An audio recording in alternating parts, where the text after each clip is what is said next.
Salutations et bénédictions au nom merveilleux puissant de notre Seigneur de gloire Jésus-Christ. Nous sommes le dimanche 6 novembre 2022 et votre frère, le serviteur du Seigneur Jésus-Christ, vous enseigne la grandeur de la parole de Dieu. Alors, le thème de notre enseignement de ce dimanche matin est « Le miracle commence par le peu que Dieu vous donne ». Le miracle commence par le peu que Dieu vous donne. Aujourd'hui, je vais vous sensibiliser sur le principe de la sémence et de la multiplication de la sémence. Là où Dieu veut garantir sa gloire, il ne commencera pas à bâtir dans votre vie là où vous avez déjà des milliards ou des millions. Il ne commencera pas là où vous avez hérité de quelque chose, que ça vienne de vos parents, que ça vienne d'où que vous voulez. Il commencera par une petite sémence qui est en vous. Une petite chose qui est en vous, un petit quelque chose qui est en vous. Et c'est à partir de cette chose que Dieu va bâtir quelque chose. Alors pourquoi je fais cet enseignement? Je fais cet enseignement parce que beaucoup de chrétiens, beaucoup de croyants nés de nouveau de l'Esprit de Dieu traversent des situations de confusion. Dans l'endettement, dans des soucis professionnels, dans des soucis familiaux, il y a beaucoup de problèmes. Et la plupart de ces problèmes exigent un miracle. Et nous tous, en tant que chrétiens, lorsque nous sommes noyés dans des problèmes financiers, nous regardons dans certaines solutions qui ne sont pas des solutions bibliques ou qui ne sont pas des solutions de Dieu. Donc, nous aimerions gagner à la loterie, par exemple, pour pouvoir finir toutes nos dettes, pour pouvoir prospérer, pour pouvoir acheter une maison, pour pouvoir acheter une voiture, pour pouvoir mieux vivre dans sa vie. Mais mes frères et sœurs, ce n'est pas comme ça que Dieu fonctionne. Dieu, pour s'assurer sa gloire, il ne va pas commencer là où vous avez ramassé quelque chose, là où vous avez fait certaines choses. Il va s'assurer que vous compreniez, que vous sachiez que c'est par sa grâce que vous avez réussi. C'est comme j'avais enseigné la dernière fois. Dieu est le propriétaire de la vigne et le Seigneur Jésus-Christ est le véritable cep. Et nous sommes des sarments. Nous ne pouvons pas prospérer sans le Seigneur Jésus-Christ. Nous ne pouvons pas prospérer sans la grâce de Dieu. Et la Bible dit que c'est la bénédiction de l'Éternel qui enrichit. Et n'en fait suivre d'aucun chagrin. Mais toutes ces autres bénédictions, entre guillemets bénédictions, par lesquelles nous pouvons facilement ramasser de l'argent, toutes ces sources d'argent faciles ne sont pas la bénédiction de l'Éternel. Et il y a des conséquences quelque part. Vous pouvez gagner beaucoup d'argent aujourd'hui. On a vu des gens gagner des millions dans des loteries et se retrouver clochard 1 an, 2 ans, 3 ans plus tard. Parce que c'est la bénédiction de l'Éternel qui enrichit. Donc, j'aimerais partager avec vous ce principe de la sémence de Dieu et de la multiplication de la sémence. Donc nous irons dans le livre de 2 Corinthiens, chapitre 9. 2 Corinthiens, chapitre 9. Et nous allons lire à partir du verset 8. 2 Corinthiens, chapitre 9, verset 8. Je lis. Et Dieu peut vous combler de toutes sortes de grâces. Ce contexte parle des personnes qui ont décidé dans leur vie de donner quelque chose à Dieu. Peu importe la proportion de ce que vous donnez.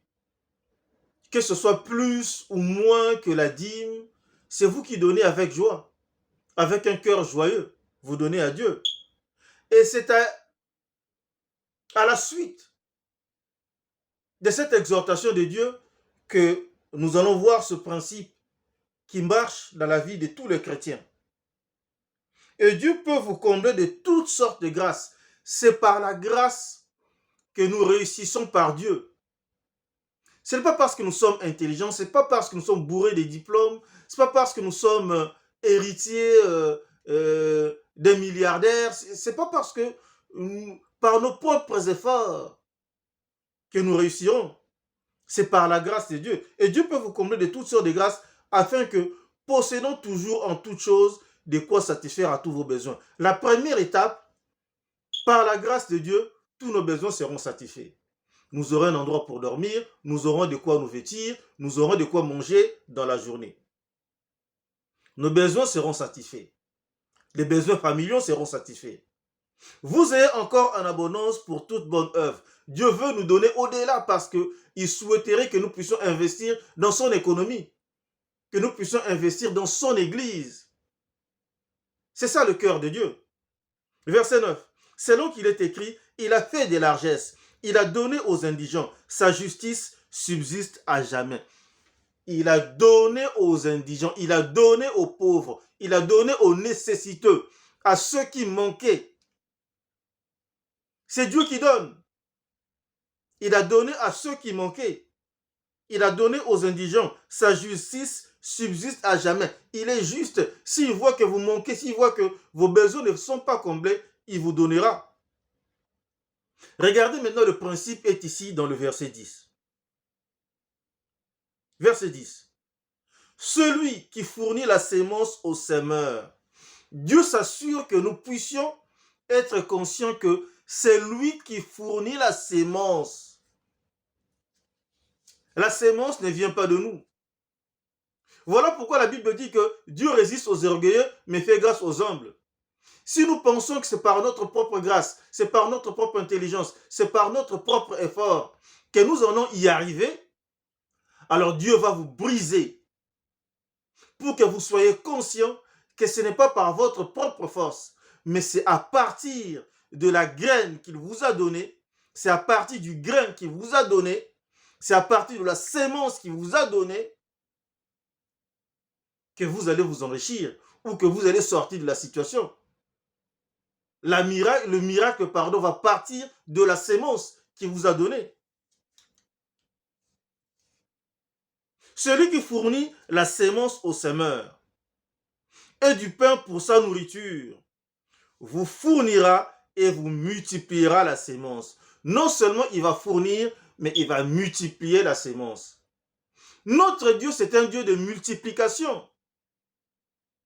Réfléchissez, il a mis Adam et Ève sur la terre. Il a dit, soyez féconds et multipliez. Ils se sont multipliés. Lorsqu'il y a eu les déluge de Noé, il a dit la même chose à Noé avec ses enfants. Soyez féconds et multipliez. Et nous tous, toutes les races du monde, nous sommes des descendants de Noé. Notre Dieu, c'est un Dieu de multiplication. Et s'il décide que la multiplication soit rapide, s'il décide que la multiplication défie les principes de la vie, les principes chimiques et physiques de ce monde, il y a un miracle. Mais c'est notre Dieu qui donne la sémence. La sémence qui est en nous, c'est lui qui l'a donnée. Il donne la sémence et il multiplie la sémence. C'est lui qui fournit la sémence au semeur et du pain pour sa nourriture. Vous me fournira et vous multipliera la sémence et il augmentera les fruits de votre justice. Il va augmenter les fruits de notre justice. Verset 11. Vous serez de la sorte enrichis. C'est la bénédiction de l'Éternel qui enrichit. Vous serez de la sorte enrichis. Lorsque Dieu vient dans votre vie, il vous donne une petite sémence. Ce n'est pas pour avoir juste de quoi manger. C'est dans le but de vous enrichir. C'est dans le but de vous faire un grand de ce monde. Vous serez de la sorte enrichis à tous égards, pour toute espèce de libéralité qui, par votre moyen, feront offrir à Dieu des actions de grâce. Lorsque vous serez riche, n'oubliez pas que c'est Dieu qui vous enrichit. Ce n'est pas par votre propre intelligence, ce n'est pas par votre propre croyance, ce n'est pas par votre propre force, ce n'est pas par votre propre, financement. Dieu résiste aux orgueilleux, il fait grâce aux humbles. soyez conscient que c'est à partir de la petite sémence qu'il vous avait donnée que vous allez vous enrichir. C'est ça le principe. Donc arrêtons de demander à Dieu, Dieu fait en sorte que quelqu'un vienne me donner $1 million pour que je puisse m'en sortir de cette situation. Non. Dieu fait en sorte que je gagne 10 millions d'euros et que dans la loterie pour que je puisse m'en sortir. Non, il ne va pas faire comme ça. Acceptez la crise, acceptez le brisement, acceptez les circonstances, acceptez toutes ces choses et la délivrance de Dieu viendra. Et cette délivrance viendra par la graine qui vous donnera, le grain qui vous donnera, la sémence qui vous donnera, le petit truc qui vous donnera. Et ça partira de là et vous saurez, vous serez conscient par vous-même que cette bénédiction vient de l'Éternel parce que c'est une graine qu'il vous a donnée, c'est une sémence qu'il vous a donnée. Allons dans le livre de 2 Rois et nous allons voir rapidement des histoires où Dieu part à partir de rien. Et il va rendre les gens riches. Il va bénir la vie des gens, il va combler les besoins. Donc nous allons lire 3 passages dans la parole de Dieu et nous allons commencer dans le livre de 2 Rois chapitre 4. 2 Rois chapitre 4, nous allons commencer au verset 1. 2 Rois chapitre 4, nous allons commencer au verset 1. Il s'agit ici d'un miracle réalisé par Dieu. Et c'est pour ça que nous avons intitulé notre enseignement « Le miracle commence par le peu que Dieu vous a donné ». Parce que cette sémence que Dieu vous donne, c'est une rhétorique. Dieu va vous donner quelque chose dans votre vie et cette chose sera multipliée par Dieu et cette multiplication vous rendra riche. Donc, ici, nous commençons en 2 Rois, chapitre 4, au verset 1. Une femme d'entre les femmes des fils des prophètes cria à Élisée en disant, une femme était hors d'elle-même. Elle était dans des problèmes compliqués, dans une situation compliquée. Sa famille était menacée. Et vous allez comprendre ce qu'elle a vécu. Et elle a crié à l'homme de Dieu, elle a crié à Élisée en disant, ton serviteur, mon mari, l'un des assistants, l'un des prophètes qui travaillait avec Élisée, était le mari de cette veuve. Qu'est-ce qui est arrivé? Ton serviteur, mon mari, est mort. Cette personne fut décédée, est mort. Et tu sais que ton serviteur craignait l'Éternel. Ce n'était pas quelqu'un qui marchait en dehors de la volonté de Dieu. Parce que beaucoup de gens font des raccourcis à la personne est morte, c'est que la personne ne craignait pas Dieu, la personne est morte, la personne ne vivait pas. Non, tout arrive à tous. Étienne fut lapidé, Étienne était mort, mais Étienne vibrait sous la puissance du Saint-Esprit. Il était rempli d'esprit quand il mourait. Il était en communion parfaite avec Dieu et le Seigneur Jésus-Christ. Et le Seigneur lui a montré même une vision du futur avant de mourir. Donc ça ne veut rien dire. Donc ce serviteur craignait Dieu. Et tu sais que ton serviteur craignait l'Éternel. Or le créancier est venu pour prendre mes 2 enfants et en faire ses esclaves. Le problème de ce serviteur de Dieu était qu'il était bourré de dettes. Il avait des dettes dans sa vie. Et la vie a fait que ce serviteur de Dieu meurt. Il laisse une veuve avec 2 enfants. Et cette veuve, qui devait être consolée par ses enfants, qui pouvait travailler pour elle, comme le serviteur de Dieu était bourré de dettes, les créanciers sont venus, ils sont venus prendre les enfants pour qu'ils deviennent leurs esclaves et rembourser la dette de leur père. Est-ce que vous comprenez la catastrophe? Est-ce que vous comprenez le désarroi de cette femme, de cette veuve? Sa vie s'est écroulée.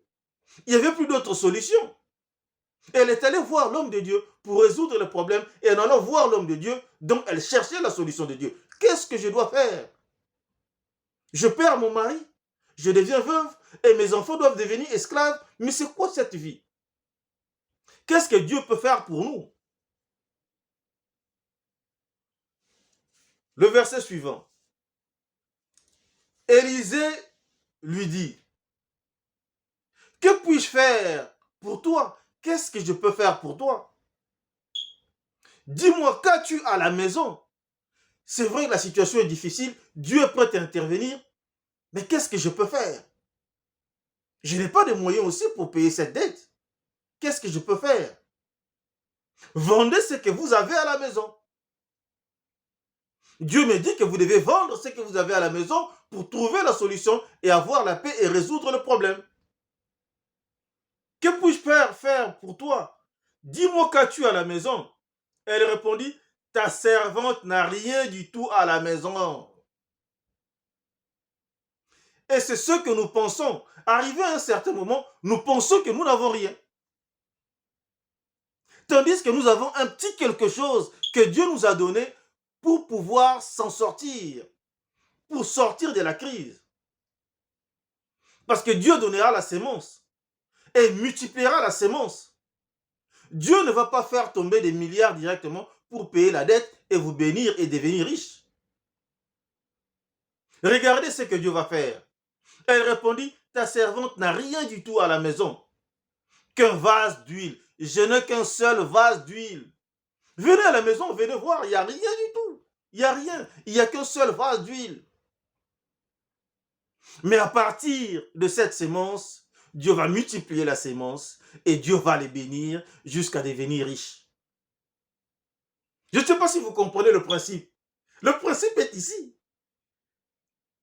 Le principe est là. C'est à partir de quelque chose de peu que vous avez, Dieu va vous bénir à partir de cette chose. C'est peut-être une relation, c'est peut-être une opportunité, c'est peut-être une opportunité de toucher un peu d'argent. Mais c'est ça que vous allez investir. Pendant que vous avez passé tout votre temps à aller dans les banques refusent des financements, les banques refusent ceci, et les amis refusent, mais Dieu va vous donner une opportunité. Et c'est à partir de cette opportunité, à partir de cette sémence symbolique, que vous allez vous en sortir.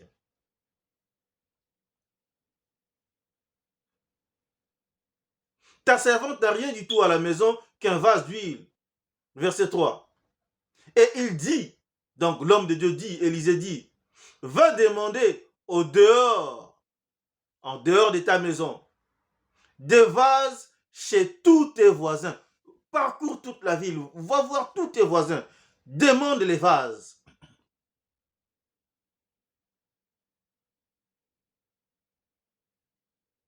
Et il dit, va demander au dehors des vases, chez tous tes voisins, des vases vides, et n'en demande pas un petit nombre. Ne limitez pas Dieu. Si vous limitez Dieu, c'est votre problème. L'homme de Dieu dit, si tu vas prendre 10 milliards de vases, prends 10 milliards de vases. Si tu vas remplir toute ta parcelle, toute ta résidence de vases, remplis, mais ne demande pas un petit nombre. Si tu demandes un petit nombre, tu crois pour un petit truc, c'est ton problème. Ce n'est pas la faute de Dieu. Dieu n'est pas limité. Dieu est le créateur des cieux et de la terre et il n'est pas limité. Il peut aller au-delà.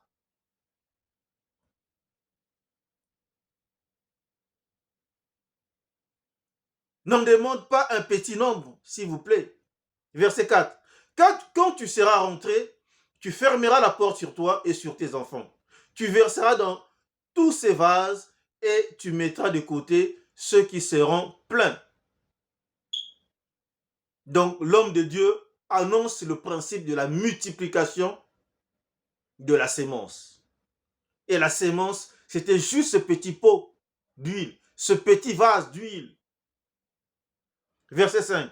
Alors elle le quitta, elle ferma la porte sur elle et sur ses enfants. Il lui présentait les vases et elle versait. Lorsque les vases furent pleins, elle dit à son fils, présente-moi encore un vase. Mais il lui répondit, il n'y a plus de vase. Et l'huile s'arrêta. Donc l'huile s'est multipliée et continuait de couler. Lui se multipliait et continuait de couler jusqu'au point où, lorsque les vases sont finis, lui s'est arrêté. Donc s'il y avait encore 10 millions de vases supplémentaires, ça allait continuer de couler, de couler, de couler, et ça ne s'arrêterait pas. Quel miracle! Le miracle n'est pas parti du fait qu'en demandant à l'homme de Dieu a sorti l'argent, je ne sais pas par magie, et a sorti un portefeuille d'argent pour payer. Non. C'est à partir de la petite chose, c'est à partir de la sémence qui était dans la maison de cette femme que cette famille s'en est en sortie de cette histoire.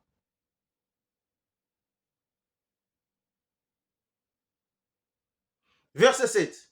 Elle alla le rapporter à l'homme de Dieu et il dit, va vendre l'huile et paye tes dettes. Donc, la vente de l'huile les a sortis de l'endettement. Quel miracle! Mais ce n'est pas tout. Va vendre l'huile et paye la dette de l'homme de Dieu. Et tu vivras. Donc les besoins seront comblés. Et toi et tes fils, de ce qui restera. Tu vivras de ce qui restera. Est-ce que vous vous rendez compte de la quantité de l'huile qui était restée? Et si c'était de l'huile de l'olive, je pense que c'était l'huile d'olive. Donc, ils sont devenus millionnaires avec l'huile qui restait. Si c'était l'huile de qualité qu'utilisaient les hommes de Dieu dans l'Ancien Testament, donc c'était une huile d'une grande qualité, une huile de valeur qui était vendue cher. Donc la Bible ne dit pas combien de vases ils avaient, mais ils avaient beaucoup d'huile. Ils sont devenus comme l'Ukraine, qui fournit de l'huile partout dans le monde, l'huile de tournesol. Ils avaient beaucoup d'huile, ils en avaient autant à revendre. Ils ont tellement vendu qu'ils ont fini la dette, ils en avaient encore à gogo et ils pouvaient vivre toute leur vie avec ce qu'ils avaient récolté comme argent. C'est ça le principe de la multiplication. Allons rapidement aussi dans le livre de 1 Roi chapitre 17. 1 Roi chapitre 17. Nous allons lire rapidement du verset 8 au verset 16. Et là, avec un autre homme de Dieu, Élie, nous avons presque une forme de multiplication d'huile similaire. Alors la parole de l'Éternel lui fut adressée en ces mots. C'est à Élie. Lève-toi, va à Sarepta, qui appartient à Sidon, et demeure là. Voici, j'y ai ordonné à une femme veuve de te nourrir. Vous savez que Élie avait prié pour qu'il ne pleuve plus. Et pendant 3 ans et demi, il n'y a pas eu de pluie. Et donc, il y avait la sécheresse. Et Élie lui-même fut nourri par des corbeaux et il buvait l'eau des torrents. Mais arrivé à un certain moment, même l'eau des torrents avait séché. Donc, Dieu lui dit, va voir cette femme dans cette ville et c'est elle qui va te nourrir. Verset 10. Il se leva et il alla à Sarepta.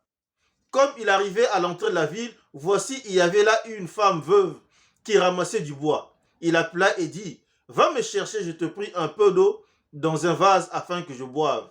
Elle alla en chercher, il appela de nouveau et dit, apporte-moi, je te prie, un morceau de pain dans ta main. Apporte-moi du pain. Verset 12. Et elle répondit, l'Éternel, ton Dieu est vivant, je n'ai rien de cuit, je n'ai rien de cuit. Je n'ai qu'une poignée de farine dans un pot et un peu d'huile dans une cruche. Et voici, je ramasse 2 morceaux de bois, puis je rentrerai et je préparerai cela pour moi et pour mon fils. Nous mangerons, après quoi nous mourrons. Parfois dans nos rapports avec Dieu, nous sommes dans des situations tellement difficiles que nous disons que je ne peux même pas enlever 10 centimes de mon argent pour payer à l'église parce que je n'arrive pas à payer les factures, parce que je n'arrive pas à payer le loyer, parce que je n'arrive pas à manger, parce que... Mais nous ne savons pas. Peut-être que c'est par le principe de donner et de recevoir que nous pouvons nous en sortir avec Dieu. Donc cette femme était dans une situation où elle pensait que c'en est fini avec la vie, on n'aura plus rien à manger, donc on va faire un dernier repas, nous allons manger, et puis ça sera le dernier repas, et puis nous allons mourir.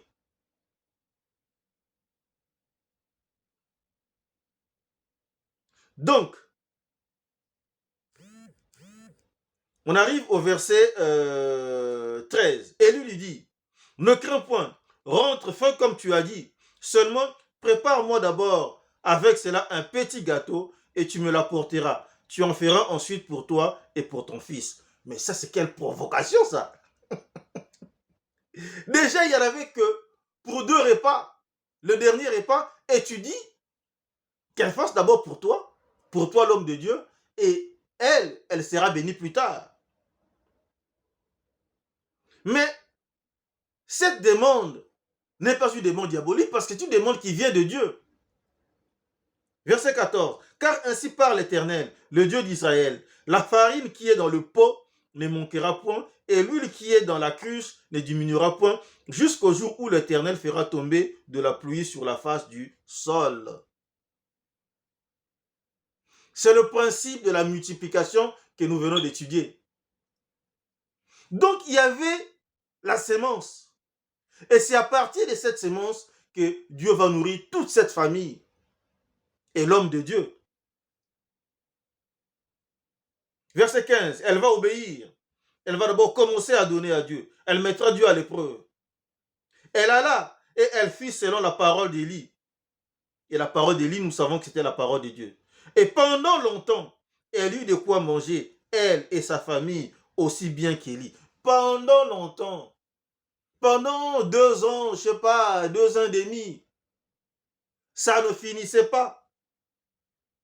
Verset 16. La farine qui était dans le pot ne manqua point, et l'huile qui était dans la cruche ne diminua point, selon la parole que l'Éternel avait prononcée par Élie. Selon la parole de Dieu. Lorsque Dieu donne une promesse, attendez la promesse, elle s'accomplira.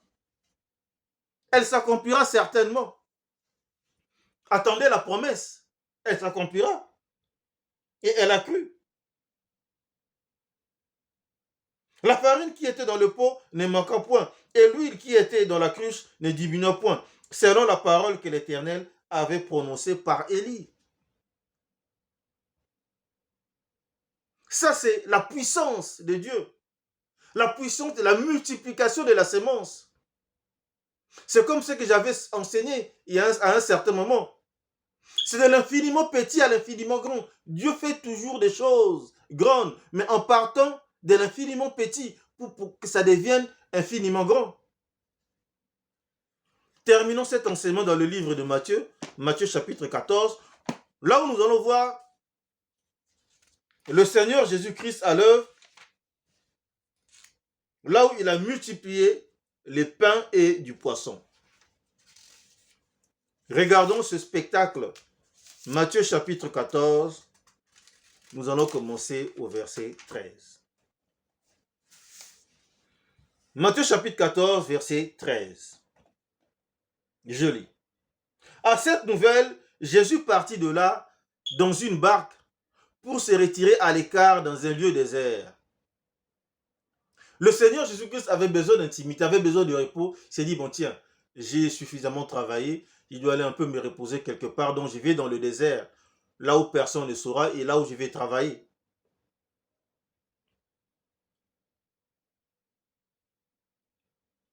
Donc, dans le désert.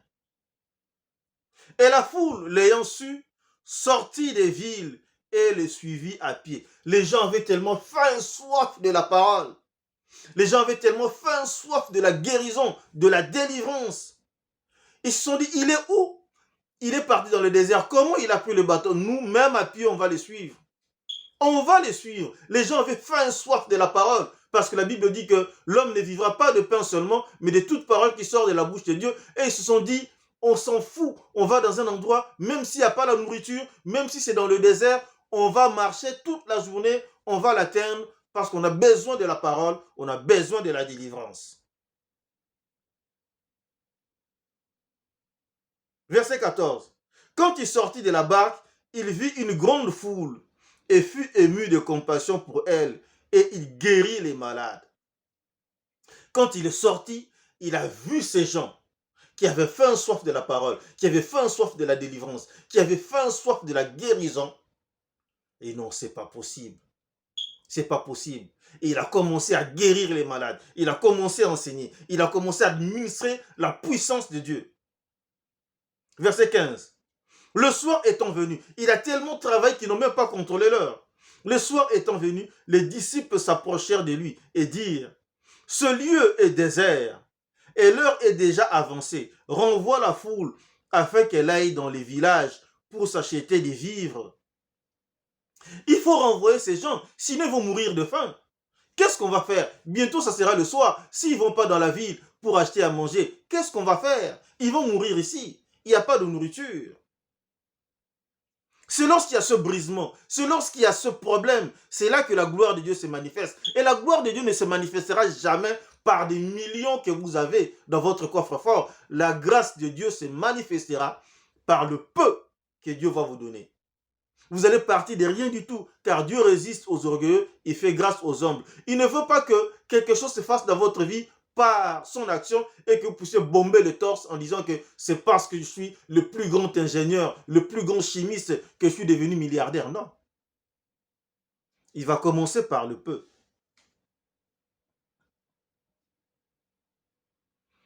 La réponse de Jésus, verset 16. Jésus leur répondit, ils n'ont pas besoin de s'en aller. Donnez-leur vous-même à manger. Les disciples ne comprenaient pas encore le principe de la multiplication de la sémence.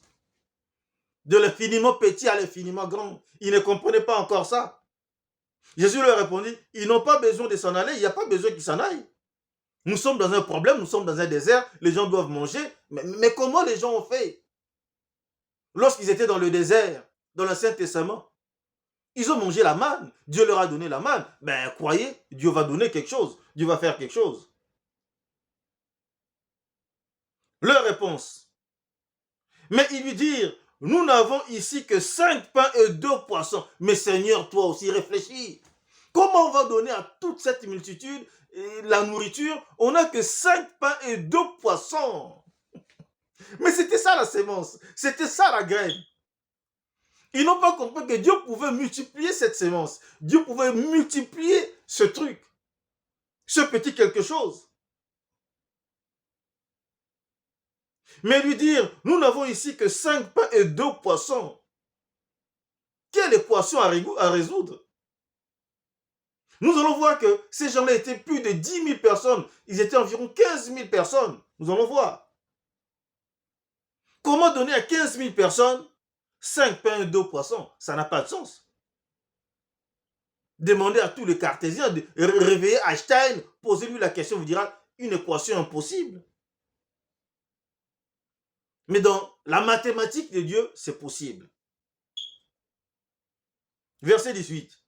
Et il dit, apportez-les-moi, apportez-moi la sémence, apportez-moi la sémence, apportez-les-moi, verset 19. Il fit asseoir la foule sur l'herbe, prit les 5 pains et les 2 poissons, et levant les yeux vers le ciel, il rendit grâce. Il s'est rendu compte que Dieu, c'est toi qui nous as donné cette sémence. Cette sémence vient de toi. Tout don parfait vient de toi. C'est la bénédiction de l'Éternel qui enrichit. Il rendit grâce, puis il rompit les pains et les donna aux disciples, qui les distribuèrent à la foule. Il a dit, c'est bon, il a coupé le pain, les 12 disciples venaient, prenaient, distribuaient à la foule. Peut-être s'il y avait plusieurs disciples, pas 12, donc il y en avait plusieurs, distribués à la foule. Verset 20.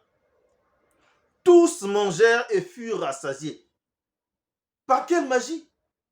Mais c'est le miracle de la multiplication. C'est Dieu qui a créé les principes physiques, les principes chimiques, la pesanteur et toutes ces choses. C'est Dieu qui a créé tout ça. Et c'est lui qui a décidé d'accélérer la machine pour que ça se multiplie.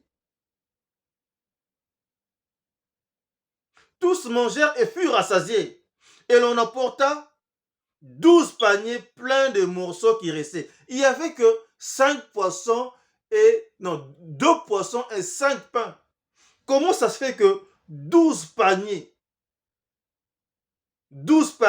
restés, remplis, et l'on apporta 12 paniers pleins de morceaux qui restaient? C'est parce que ça s'est multiplié. Verset 21. Ceux qui avaient mangé étaient environ 5000 hommes, sans les femmes et les enfants. C'est-à-dire, on a compté que des hommes. Mais chaque homme peut-être venu avec sa femme, avec un ou deux ou trois enfants. Parce que les familles entières sont venues pour la guérison de leurs enfants, de leurs parents, de ceci, cela. Et le Seigneur les a guéris tous. Il leur a enseigné la grandeur de la parole. Et leur a donné à manger à partir de 2 poissons et 5 pains. Et Dieu peut vous combler de toutes sortes de grâces. C'est lui qui multiplie la sémence. C'est lui qui fournit la sémence et qui multiplie la sémence. C'est de ça qu'il s'agit, mes amis. Donc, vous pouvez être dans des situations plus ou moins compliquées ou difficiles. Mais ce n'est pas un problème pour Dieu. Et si certaines choses sont arrivées brusquement, peut-être que Dieu est en train de casser ce qu'il n'a pas mis dans votre vie. Il est en train de briser certaines choses. Vous vivez le brisement parce que Dieu va vous donner la sémence. Et à partir de cette sémence, vous saurez que votre richesse vient de Dieu. C'est la bénédiction de l'Éternel qui enrichit.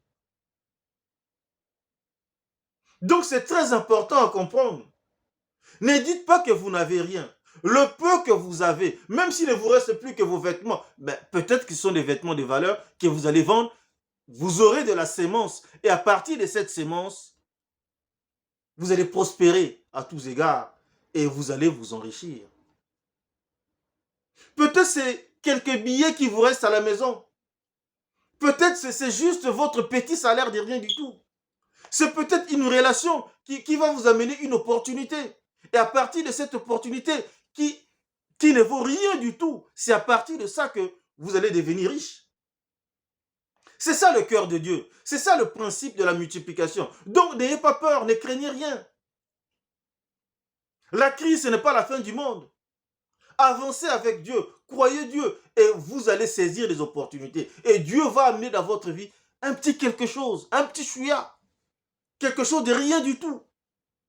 Et c'est à partir de ça que vous allez prospérer à tous égards et que vous allez vous enrichir grâce au principe de la multiplication de la sémence. Prions. L'Éternel Dieu Tout-Puissant, le Créateur des cieux, de la terre et de toutes les choses qui s'y trouvent, je te loue, je te rends grâce, Père, pour cette journée magnifique. Je te remercie, Père, pour tes enfants qui m'ont encore une fois de plus écouté ce dimanche matin. Merci, Père, pour l'impact de cet enseignement dans leur intelligence afin qu'ils comprennent que avec toi, nous partons de la sémence, d'une petite chose, afin que nous puissions réaliser des grandes choses dans notre vie, afin que nous allons vers l'enrichissement. Merci, Père, parce que nous avons besoin de ta grâce dans notre vie, car sans ta grâce, sans la bénédiction du Seigneur Jésus-Christ, nous ne sommes rien. Afin que la gloire soit tienne, parce qu'à toi appartient la gloire. Nous te louons, nous te glorifions, Père, pour ta grandeur, car c'est toi qui as créé les cieux et la terre. Et toutes les richesses du monde t'appartiennent, et tu donnes à qui tu veux, par ta grâce. Nous te sommes infiniment reconnaissants pour cette grâce, qui nous apporte la guérison, qui nous apporte le pain quotidien, et qui nous apporte l'enrichissement. Et t'élèvons cette prière au nom puissant et miraculeux de notre Seigneur de gloire, Jésus-Christ. Amen.